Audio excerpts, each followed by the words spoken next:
चिदाकाश लीला ललित चिन्मय प्रेम प्रकाश श्रीहर्षण हिया लीला विमला रामचरित रसरास श्री गौरदेव आराध्य की अंतःलीला भाष प्रेम प्रदायिनी रस भरी मृदुला कहत रसास मृदुला कहत रसास। श्री सीताराम जी महाराज की जय।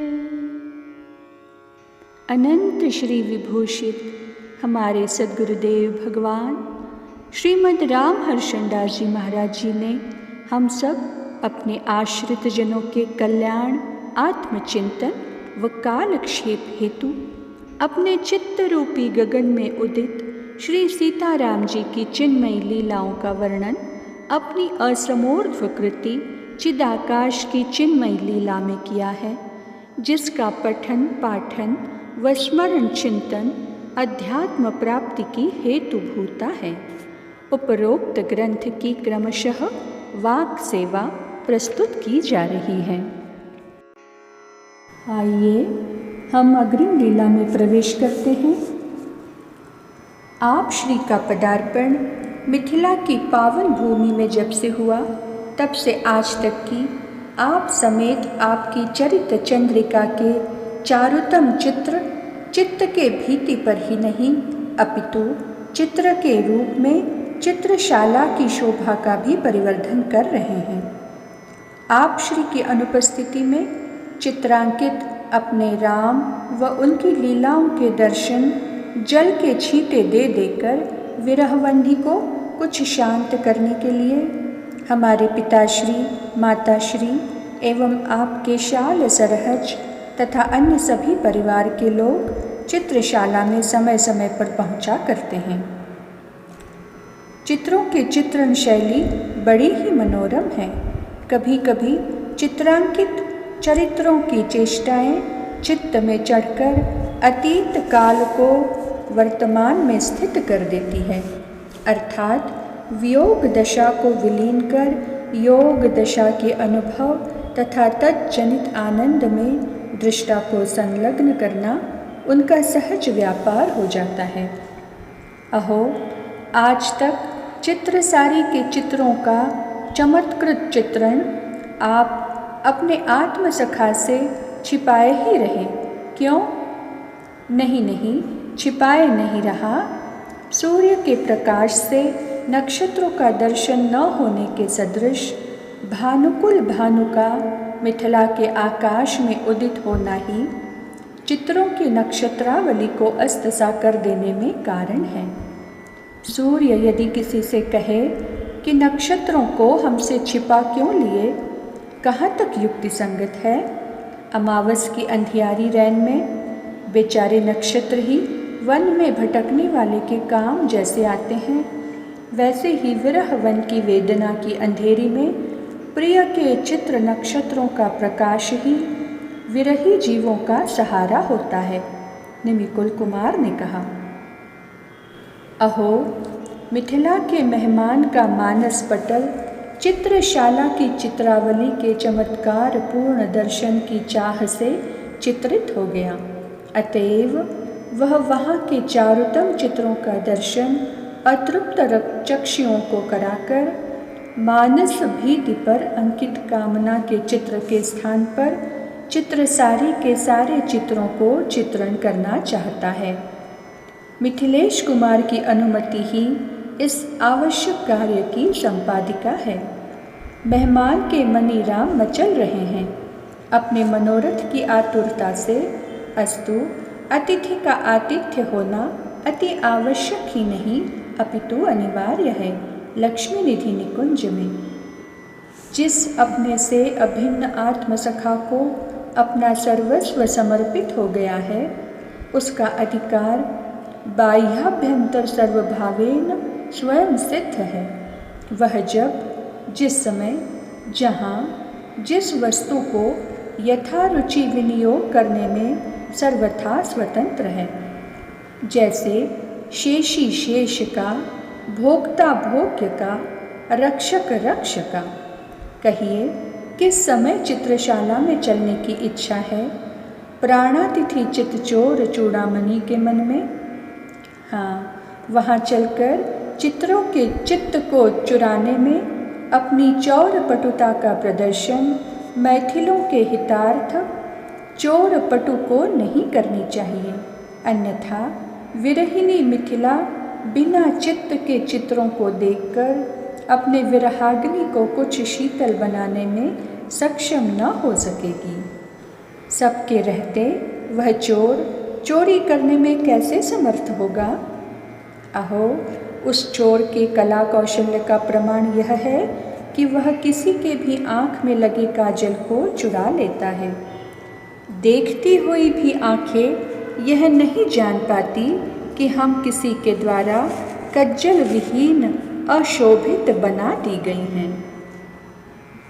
भाई, चौर्यपटु चोरी भी ना करे तो क्या भूखों मरे, क्योंकि उसके पास सभी धंधों का अभाव है।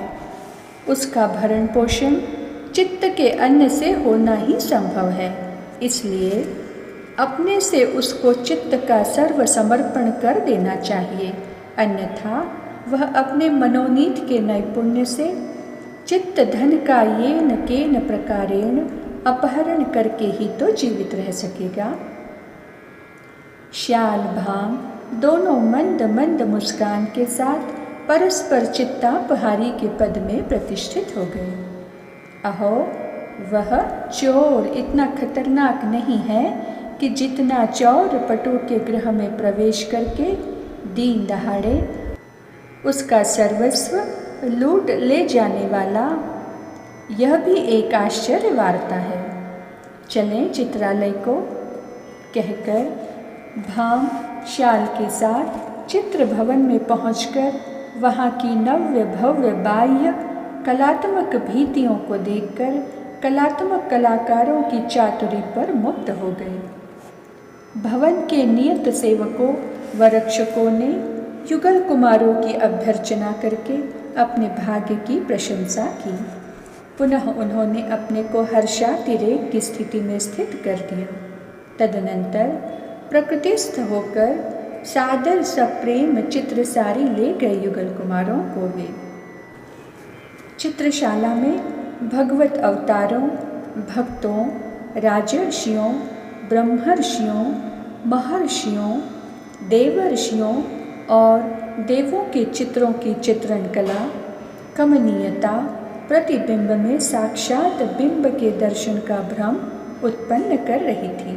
चित्रसारी क्या, वह महापुरुषों से पूर्ण एक भव्य नव्य नगरी थी जिसका वातावरण सर्वथा शांत था। वहाँ के निवासी सभी मौन थे। उनके संकेत से ही उनके कर्म, ज्ञान, योग, भक्ति और प्रपत्ति परक चेष्टाएं स्थितियों के साथ समझी जाती थीं। बिना भोजन के जीते हुए वहाँ के लोग हष्ट पुष्ट और हंसते हुए परम प्रसन्न दिव्य देवताओं की भांति प्रतीत होते थे। सभी वस्त्राभूषणों से आभूषित एवं चंदन चर्चित वदन शरीर संपत्ति से संपन्न थे। अहो, चित्रकार भी एक प्रकार के विधाता ही होते हैं, रसिक राय रघुनंदन ने कहा।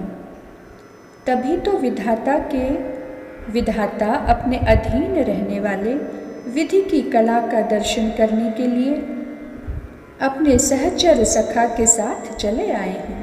श्याल की मधुर वाणी सुन सुनकर परम प्रसन्नता से भरे सीताकांत शीघ्र वहाँ चलने के लिए सुमुत्सुक हो रहे हैं, जहाँ उनके चारुतम चरित्रों की चित्रावली क्रमबद्ध चित्रित है।